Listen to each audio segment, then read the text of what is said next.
बिस्मिल्लाहिर्रहमानिर्रहीम। अस्सलामुअलैकुम। सऊदी अरब की अब तक की आम खबरों के साथ मैं हूं आमिर शहजाद। अगर आप भी सऊदी अरब के हालात और वाक़यात से बाखबर रहना चाहते हैं तो वीडियो को पूरा देखिएगा। बढ़ते हैं खबरों की जानिब और शामिल करते हैं आज की पहली खबर।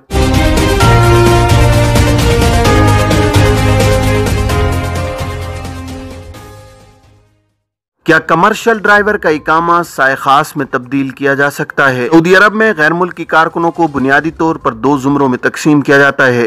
तिजारती इदारों में काम करने वाले कारकुन और इनफरादी शहरियों की जेर कफालत मुलाजमत करने वाले अफराद। शहरियों की जेर कफालत काम करने वाले कारकुनों को अमाला मंजिलिया कहा जाता है, जिसे उर्दू में घरेलू मुलाजमीन कहते हैं। ऐसे कारकुनों की इकामा फीस कम होती है और उनका बराह रास्त ताल्लुक लेबर ऑफिस से नहीं होता है। तिजारती इदारों के मुलाजमीन की इकामा फीस ज्यादा होती है और उनकी मंजूरी वजारत इफरादी क़ुव्वत और समाजी बहबूद आबादी से ली जाती है, जिनके इकामे के इजरा से कबल वर्क परमिट बनाए जाते हैं। सऊदी महकमा पासपोर्ट जवाज़ात से ट्विटर पर एक शख्स ने सवाल किया है कि क्या कमर्शियल ड्राइवर की कफालत घरेलू ड्राइवर के तौर पर की जा सकती है। इसके जवाब में जवाज़ात का कहना था कि कमर्शियल ड्राइवर के इकामा को साए खास में तब्दील करने की इजाज़त नहीं है। ऐसे अफराद जो कमर्शियल ड्राइवर होते हैं, इन्हें घरेलू ड्राइवर के इकामा पर तब्दील नहीं किया जा सकता है। वाज़ेह है कि मुमलिकत के कानून के मुताबिक तिजारती इदारों में काम करने वाले गैर मुल्की कारकुन वजारत इफरादी क़ुव्वत और समाजी बहबूद आबादी के तहत आते हैं। उनके वर्क परमिट के इजरा के लिए सऊदीयाइजेशन के कानून को मद्देनज़र रखा जाता है। ऐसे शोबे जो सऊदियों के लिए मखसूस हैं, उन पर गैर मुल्की काम नहीं कर सकते हैं। ममनुआ शोबे जिन पर सिर्फ सऊदियों को काम करने की इजाज़त है, उनके लिए गैर मुल्कियों को वर्क परमिट जारी नहीं किए जाते हैं।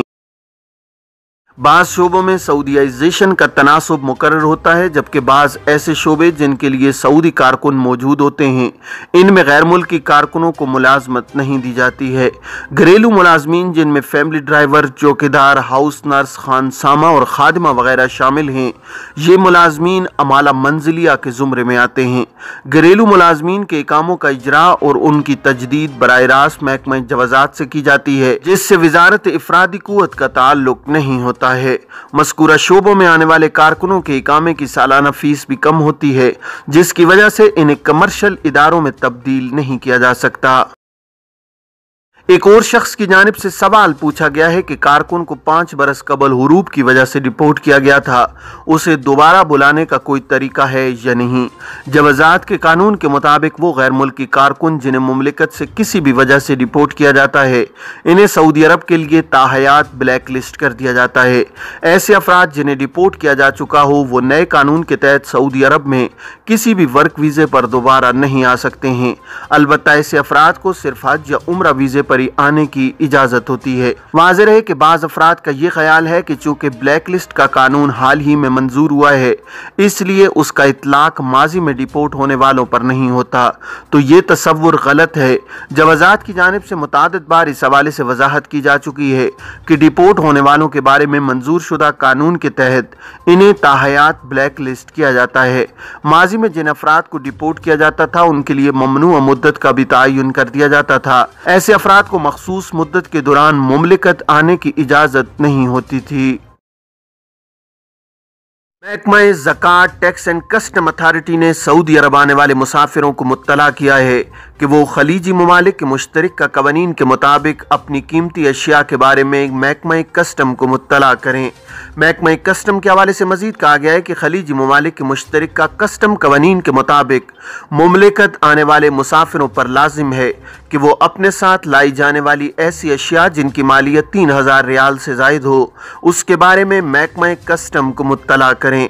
ऐसी अशिया जिनकी मालियत 3000 रियाल से जायद होगी, उन पर कानून के मुताबिक कस्टम वसूल किया जाएगा।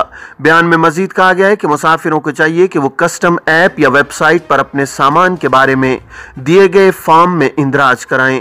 दूसरी जानिब ट्रैवलर्स अथॉरिटी की जानिब से मुमलिकत आने या जाने वाले मुसाफिरों को कवानीन के बारे में आगाह करते हुए कहा है कि मुसाफिरों के लिए लाजमी है कि वो कस्टम में 60,000 रियाल नकद या उसके मुसावी दीगर करेंसी या कीमती धातें जो उनके पास हैं, उनके बारे में भी महकमा कस्टम को आगाह करें।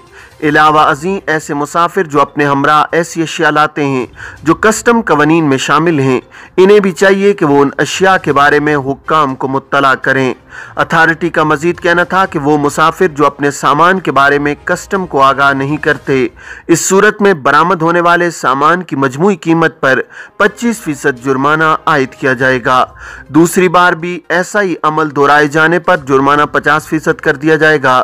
اگر مسافر کے بارے میں یہ شک ہو کہ وہ منی لانڈرنگ میں ملوث ہے، اس صورت میں اس کا تمام سامان ضبط کر کے کیس پروسیکیوشن کے ادارے کو ارسال کر دیا جائے گا۔ محکمہ کسٹم نے قوانین کے بارے میں مکمل آگاہی کے لیے اپنی ویب سائٹ پر تفصیلات درج کی ہیں جن سے استفادہ کیا جا سکتا ہے۔ سعودی کسٹم قوانین کے مطابق بیرون ملک سے آنے والے مسافر زیادہ سے زیادہ 200 سگریٹ لا سکتے ہیں۔ کسٹم قوانین کے مطابق تمباکو نوش افراد کے لیے حقے میں استعمال کرنے والا 3 کلو تک تمباکو لانے کی اجازت ہے۔ کسٹم قوانین کے مطابق مسافروں کے پاس 200 سے زیادہ سگریٹ یا 3 کلو سے زیادہ حقے میں استعمال ہونے والا تمباکو لانے کی صورت میں اسے ضبط کر کے کسٹم ڈیوٹی عائد کی جاتی ہے۔ واضح ہے کہ سعودی عرب میں نسوار ممنوع ہے اور اس پر پابندی عائد ہے، اس لیے مسافروں کو چاہیے کہ قوانین پر سختی سے عمل کریں تاکہ کسی قسم کی مشکل صورتحال کا سامنا نہ کرنا پڑے۔ مسجد نبوی ریاض الجنہ کی زیارت 27 رمضان سے 2 شوال تک معطل۔ سعودی عرب میں مسجد نبوی کی انتظامیہ نے کہا ہے کہ رمضان کے باقی ماندہ ایام اور عید الفطر کے ابتدائی دنوں میں مسجد نبوی ریاض الجنہ کی زیارت عارضی طور پر معطل کی گئی ہے۔ سرکاری خبر رساں ایجنسی SPA کے مطابق مسجد نبوی کی انتظامیہ نے فیصلے کی وضاحت کرتے ہوئے کہا ہے کہ 27 رمضان بمطابق 28 اپریل سے 2 شوال 3 مئی 2022 تک ریاض الجنہ کی زیارت معطل کی گئی ہے۔ یہ فیصلہ زائرین اور نمازیوں کی سلامتی کے پیش نظر کیا گیا ہے۔ بیان میں کہا گیا ہے کہ مسجد نبوی کی انتظامیہ چاہتی ہے کہ زائرین سہولت اور آسانی کے ساتھ زیارت کریں اور انہیں مسجد نبوی میں زیارت کا موقع بہتر شکل میں مہیا ہو۔ مسجد نبوی انتظامیہ کا کہنا ہے کہ رمضان کے دوران مسجد نبوی میں حاضری اور ریاض الجنہ کی زیارت سے لاکھوں افراد نے فائدہ اٹھایا ہے۔ تراویح، تہجد اور عید الفطر کی نماز میں شرکت کے خواہش مندوں کی تعداد بڑھتی جا رہی ہے۔ اسی تناظر میں ریاض الجنہ کی زیارت عارضی طور پر بند کرنے کا فیصلہ کیا گیا ہے۔ عید الفطر پر سعودی عرب اور مشرق وسطیٰ کے لیے 22 اضافی پروازیں۔ ایمریٹس ایئر لائن عید الفطر کی آمد کے پیش نظر مملکت کے 7 شہروں اور مشرق وسطیٰ کے لیے اضافی پروازیں چلا رہی ہے۔ عرب نیوز کے مطابق ایئر لائن کے شیڈیول میں 22 نئی پروازوں کا اضافہ کیا جا رہا ہے جن میں اضافی نشستیں بھی ہوں گی۔ مزید پروازوں میں A380S اور بوئنگ 777S بھی شامل ہوں گی جن کو 28 اپریل سے 8 مئی تک سعودی عرب کے شہروں کے علاوہ کویت، بیروت اور عمان کے لیے چلایا جائے گا۔ اسی طرح سعودی عرب میں ریاض سے باہر اور اندر طلب کو پورا کرنے کے لیے 2 اور 8 مئی کو 2 اضافی پروازیں بھی چلائی جائیں گی۔ ختم قرآن کی دعا رمضان کی 29ویں شب کو تراویح میں ہوگی۔ سعودی عرب میں حرمین شریفین انتظامیہ کے سربراہ اعلیٰ شیخ ڈاکٹر عبد الرحمن السدیس نے کہا ہے کہ اس سال مسجد الحرم اور مسجد نبوی میں ختم قرآن کی دعا 29 رمضان کی شب کی تراویح میں ہوگی۔ اعلیٰ قیادت نے یہ فیصلہ مسلمانوں کے مفاد، ان کی سلامتی کی خاطر کیا ہے۔ حرمین انتظامیہ ویب سائٹ کے مطابق ڈاکٹر عبد الرحمن السدیس نے کہا ہے کہ رمضان کی 27ویں شب کے موقع پر مسجد الحرم میں زائرین کی تعداد رمضان کے آخری عشرے کی ہر رات سے زیادہ تھی۔ ان کی سلامتی اور آرام کے تمام انتظامات کیے گئے تھے۔ انہوں نے زائرین سے کہا ہے کہ وہ ایک دوسرے کا خیال رکھیں، نرمی سے پیش آئیں اور سکون سے کام لیا جائے۔ مسجد الحرم کے آداب کی پابندی کی جائے۔ زائرین عمرے کے دوران فوٹوگرافی سے گریز کریں۔ وزارت حج و عمرہ سعودی وزارت حج و عمرہ نے کہا ہے کہ زائرین خانہ کعبہ کا طواف اور صفا و مروہ کی سعی کرتے ہوئے فوٹو اور ویڈیوگرافی سے گریز کریں۔ یکسو ہو کر عبادت کی جائے۔ حد سے زیادہ فوٹوگرافی عبادت کے ماحول کو متاثر کر رہی ہے۔ وزارت حج و عمرہ نے ٹویٹر پر بیان میں کہا ہے کہ مسجد الحرم میں عمرے کے دوران فوٹوگرافی عبادت میں خلل پیدا کر رہی ہے۔ فوٹوگرافی کے دوران قریب سے گزرنے والوں کی روحانی کیفیت متاثر ہوتی ہے۔ وزارت حج و عمرہ کا کہنا ہے کہ جو لوگ زائرین میں فوٹوگرافی اور ویڈیو میں دلچسپی رکھتے ہوں ان کے لیے ضروری ہے کہ وہ طواف السعی اور نماز کے دوران دوسرے زائرین کی پرائیویسی کا خیال رکھیں اور انہیں الجھن میں نہ ڈالا جائے۔ وزارت حج و عمرہ نے رمضان کے آخری عشرے میں ازدحام کے پیش نظر زائرین کو مشورہ دیا ہے کہ وہ نئے ماسک کا استعمال کریں، طواف اور سعی میں تیزی نہ دکھائیں، مسجد الحرم میں زیادہ سامان نہ لایا جائے۔ یہ تھیں اب تک کی عام خبریں۔ اب تمام احباب کے قیمتی وقت کا بہت شکریہ۔ اپنے ارد گرد کے لوگوں کا بہت سارا خیال رکھیے گا۔ مجھے دیجیے اجازت۔ السلام علیکم ورحمۃ اللہ وبرکاتہ۔